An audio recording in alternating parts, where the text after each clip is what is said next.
아침입니다. 오늘은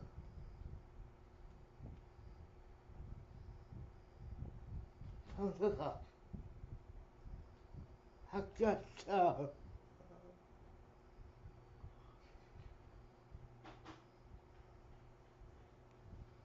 사성에서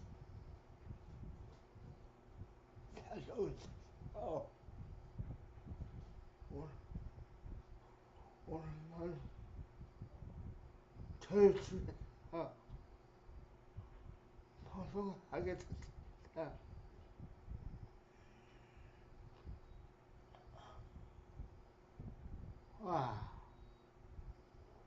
오늘은 날씨가 무척 더운데요.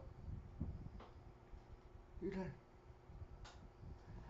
날씨가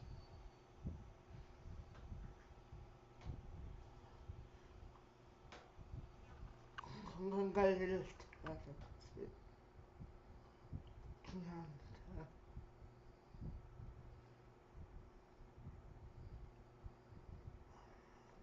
그럼 오늘 두 번째 소식부터 전해드릴게요.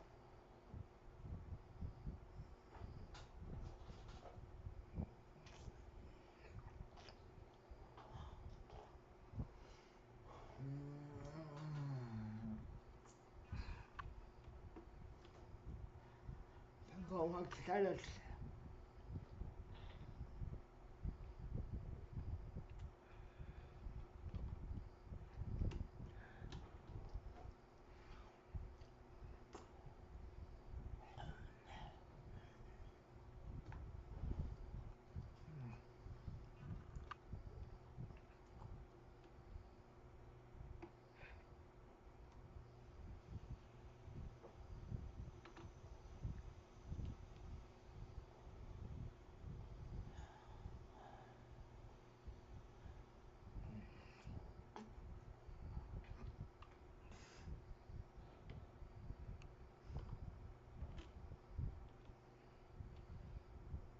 최저임금 전면 제외 폐지 거리로 나선 장애인.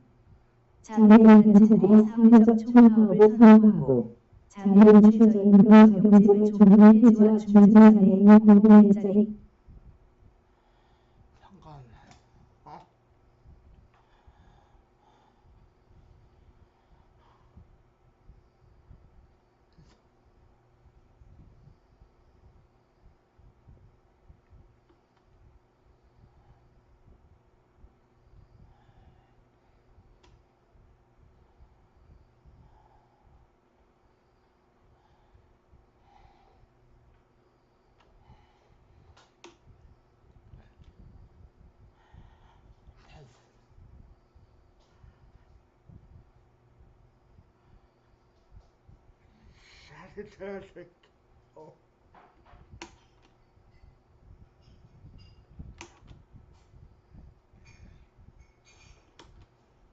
최저임금 적용 제외 폐지 거리로 나선 장애인.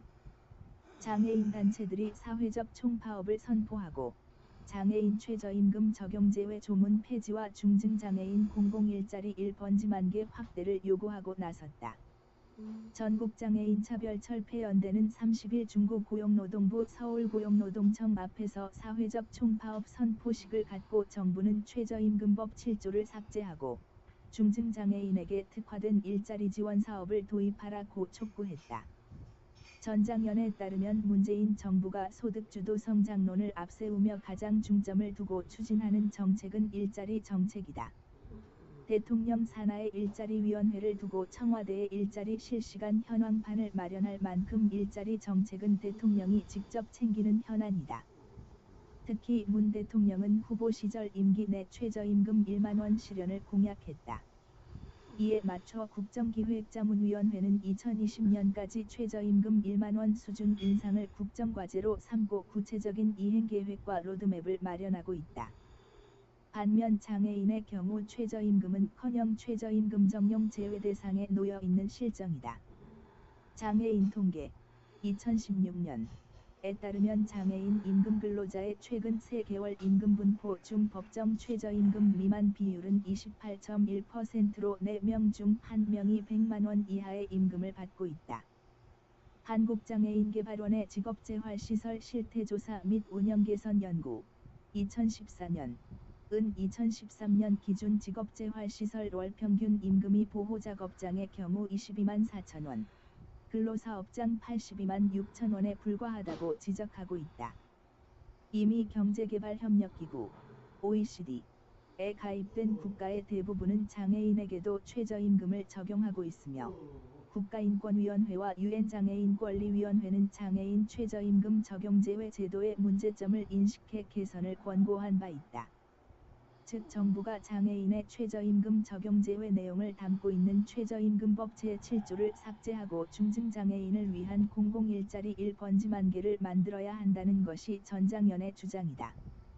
이 자리에서 서울시 장애인자립생활센터 협의회 최용기 회장은 사업주가 고용노동부에 최저임금 적용 신청을 하면 한국장애인고용공단이 대상자에 대해 직업능력 평가를 한다. 이 평가는 대상자가 노동자로서 일을 할 수 있는지 없는지 평가하는 것이다. 만약 평가를 통해 근로능력이 없다고 나오면 최저임금을 주지 않아도 된다면서 생산성과 효율이 떨어진다는 이유로 장애인을 최저임금 적용 제외 대상으로 하는 것은 명백한 장애인 차별이다. 최저임금법 제7조는 삭제돼야 한다고 강조했다. 전국장애인차별철폐연대 박경석 상임공동대표는 자립생활센터에서 중증장애인 동료 상담가들이 하는 활동은 사리사욕을 위해 하는 일이 아니다. 장애인의 차별을 상담하는 공공의 이익을 위한 활동이다. 세상을 변화시키는 매우 가치가 있는 일이라면서 공공의 이익을 하는 동료 상담가를 정부가 공공일자리로 만들어서 중증장애인의 일자리 1번지만 개를 확보해야 한다.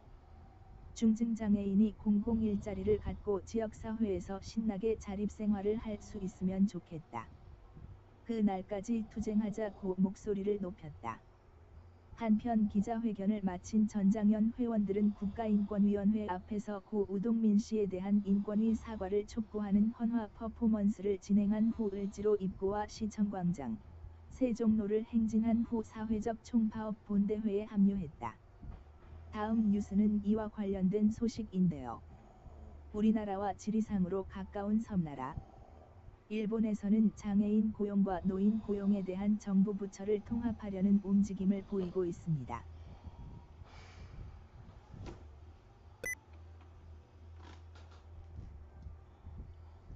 장애인 고령자 고용사업 통합 가능할까? 장애인 고용 부담금을 징수하고 장애인 고용 지원, 취업 발선, 직업훈련까지 수행하는 한국장애인고용공단. 장애의 고령화, 고령자의 장애화 문제에 대응하기 위해 고령자 고용 사업을 통합 운영하면 어떨까? 한국장애인고용공단은 최근 장애인 고용 현안과 이슈 책자를 통해 외국의 장애인 고용 서비스 기관 검토 보고서를 내놨다. 보고서에는 공단과 유사한 기능을 수행하는 일본의 대표적 장애인 고용 서비스 기관 일본고령, 장회, 구직자고용지원기구, JED를 소개하고 있다.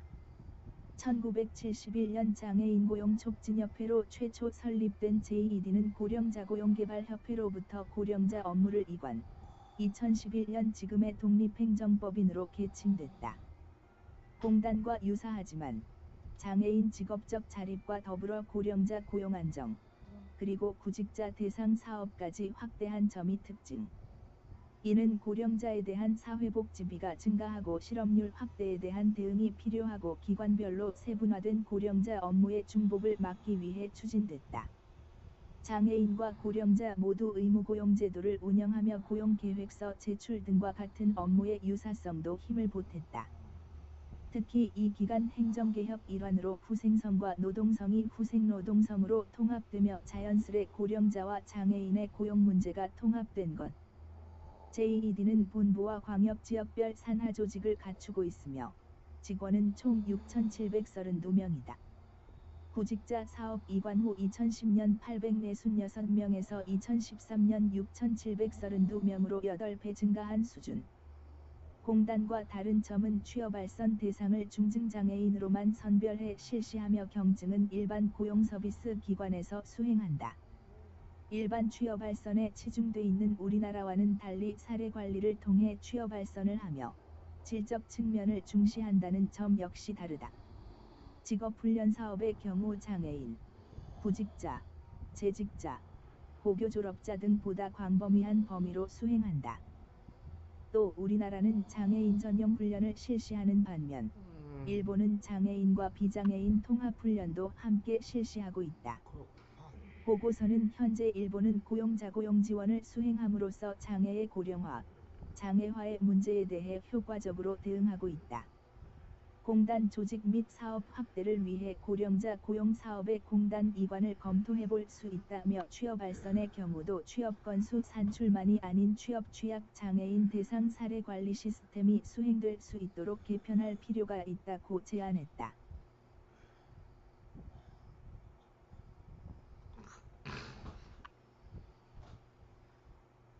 가까운 일본도 이렇게 자연고양과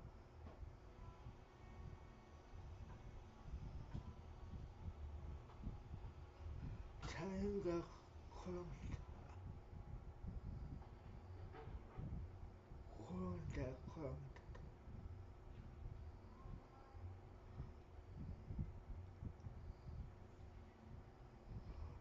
그거 있는데 왜 우리나라는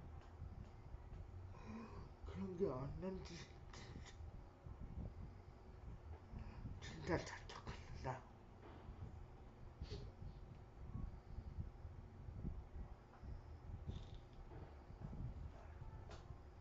사원을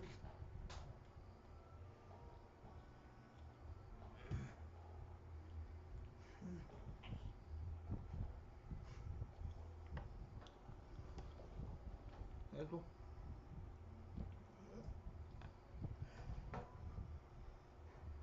사원을 소통을 했죠.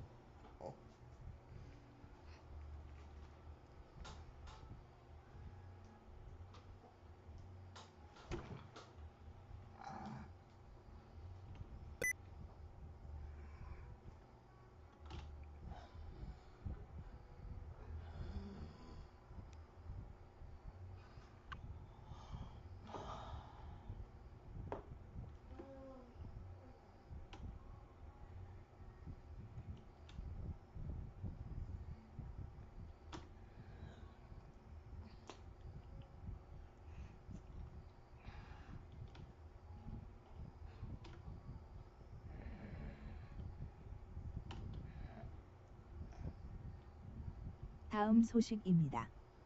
여성 장애인들의 임신과 피임, 낙태 등을 본인 당사자가 선택할 수 있는 권리가 있다라는 것을 주장하는 목소리가 높아지고 있습니다. 장애 여성 피임 낙태, 선택할 권리 있다. 피임이나 낙태는 자신의 몸에 대한 선택권이니 통제돼선 안 됩니다. 장애 여성의 재생산권 관련 지원이 임신과 출산, 양육을 넘어 피임이나 낙태 등 재생산권 확보가 필요하다는 목소리가 제기됐다. 장애여성 공감 부설 장애여성 독립센터 숨조미경 소장은 30일 경희대 의과대학 의학교육학교실 주최 장애인의 의료 자기결정권 학술대회에서 이같이 주장했다. 호주 장애여성단체 WWDA의 장애여성 건강권 정책 보고서에 따르면 건강권이란 자유와 권리 모두를 아우르는 기본적인 권리로 자유란 성적 자유와 재생산의 자유를 포함해 자신의 건강과 신체를 통제할 권리를 포함하고 있다. 자신의 건강에 관한 결정에 참여할 권리, 합의하지 않은 의학적 치료나 실험과 같은 간섭으로부터 자유로울 권리 등이 포함된다. 하지만 우리나라 장애 여성의 재생산권 현실은 어떨까? 자연분만을 하고 싶은 지체장애인에게 무조건 제왕절개가 안전하다며 시도하고 임신했다는 기쁨도 누리지도 못한 채 수술 준비할까요? 라는 당연하다는 의사의 말이 날아온다. 장애 여성 공감이 실시한 건강권 실태조사에서도 피임 경험이 있는 응답자가 31%에 불과했다. 교육을 받은 경험도 47%만이 존재했다. 그 몸에 어떻게 키우려고, 유전되면 어떻게 하냐 등의 편견으로 장애 여성을 재생산의 주체로 산정하지 않는 것부터가 문제.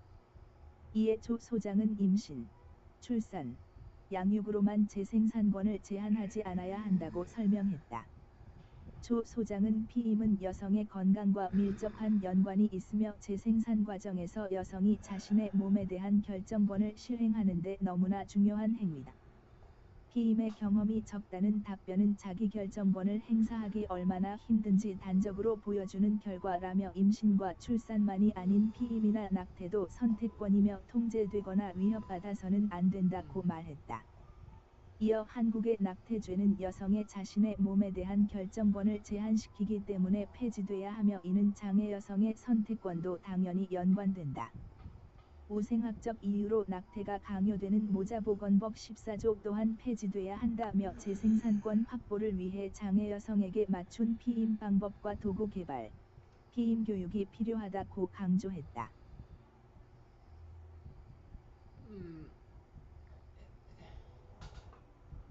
이 문제는 어찌 보면 당연한 관련인데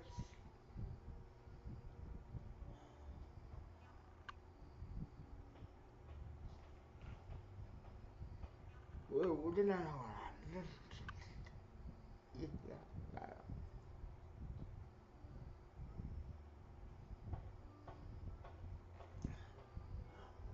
어쨌든 퇴사 오늘 심지어 어떻게 너까지 다 오늘은 우울한 사람 수만 전해드렸는데요. 다음에는 더 기쁜 소식으로 전해드리길 바라면서 오늘은 여기까지 하겠습니다. 시청해주셔서 감사합니다.